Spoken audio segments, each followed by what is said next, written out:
What's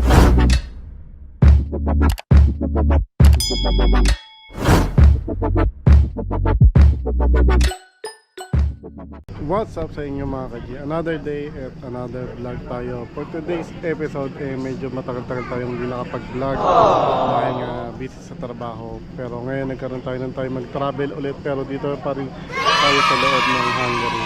Nandito tayo ngayon sa Lake Balaton. Pakita ko sa inyo. Wow!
Okay, dito tayo sa Lake Balaton. Tapos ito may mga bilihan dito.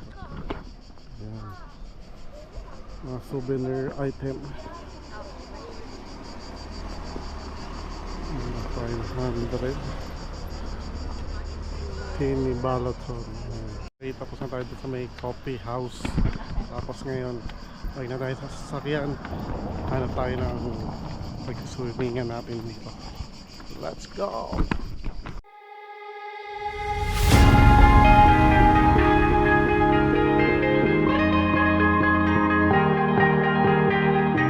Oh yeah, oh yeah, oh yeah, oh yeah, oh yeah, oh yeah, oh yeah, oh yeah.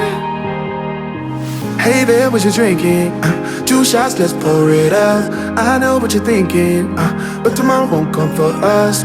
This life that we're living, ain't never gonna give it up. Double shot for the gifted, and one more for us. There you go, drink it up.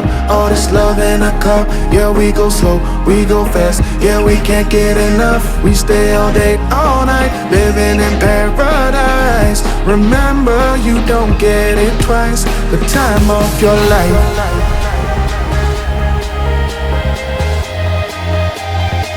This is the time of your life. Remember, you don't get it twice. The time of your life.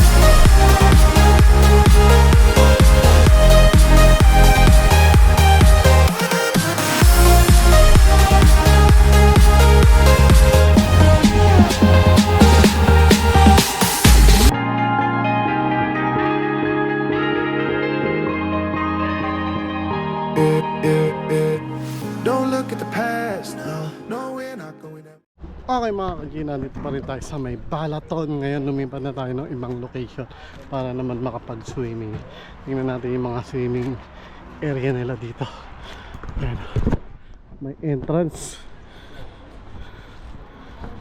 Okay mga kagina, dito na tayo sa Lake Balaton, sa mga swimming area nila dito. Naghanap-hanap tayo ng mga bukas pa kasi yung iba hanggang alas 7 lang yung pagpasok dito sa loob ng mga resort nila. Ang bayad ay 2,500. Sa isang pinunta namin dito, 2,600 per head. Foreign yun ah. Ito, pakita ko muna sa inyo.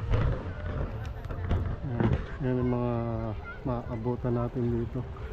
Yung nga lang dito eh mababaw lang yung mga tubig.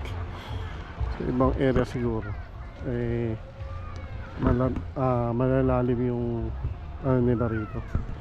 Tapos kanya-kanyang dala ng mga ano, ng mga higaan, mga tent, yan. Pero ang dami pa rin tao. Around 7 PM na ng gabi. Yan, marami pa rin tao.